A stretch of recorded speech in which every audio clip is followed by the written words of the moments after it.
Gila Mandelson is one of the great dating coaches of the world. Gila Mandelson is a person who's written many, many books on reserving touch, or shmirat nigah, shmiras nigah, till after you get married.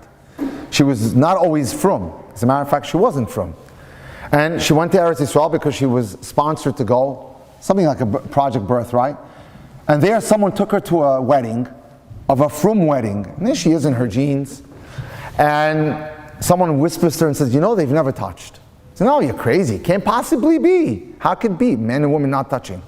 That provoked her interest, or her curiosity, into discovering her heritage, her Jewish heritage, which would lead her to becoming a Baalat Shuvah, and then dating someone who's going to Esha Torah and planning to learn full time. Now, as you know, if you're a person who has a Rebbe or a Rav, which is very good, before you get married, you want to bring the Kala to be, the prospective Kala, to your Rebbe, so you can check her out. So it was time for her to go with her fiancé to be Avram, to meet Rabbi Noah Weinberg. Okay. So she says, my fiancé brings me into the office of the dean, Rosh Yeshiva, an imposing looking rabbinical figure sitting behind a desk with a huge smile. So Gila, how are you?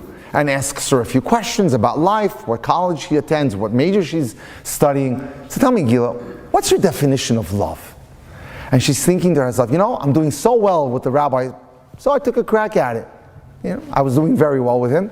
She says, Rabbi, love is the feeling you have when you feel like you have that feeling. And she says to herself, boy, did I blow it. Here I am about to get married, and I can't even define what love is. And she said, it can't possibly be. It has to be definable, because if you can't define it, you can't pursue it.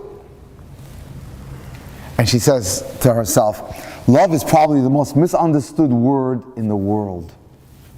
Some magazines in America say it's not definable, and I say that's ridiculous, because love can't be just a feeling. If love is based on a feeling, then that could lead you to a lousy human being, a grown-up baby, an abuser, or someone just totally wrong for you. And even if it feels good to be with that person, well, feelings come and feelings go. So you can't base that on a feeling. So she started thinking, and she said, you know what? I came to my own conclusion. Before losing your head, you need to evaluate the person's personality, their character, and their values. And she came to her own conclusions. Is he or she caring? Is he or she loyal? Is he or she patient? Is he or she responsible? Is he or she honest? Willing to work things out? Will they be there for you and have your back?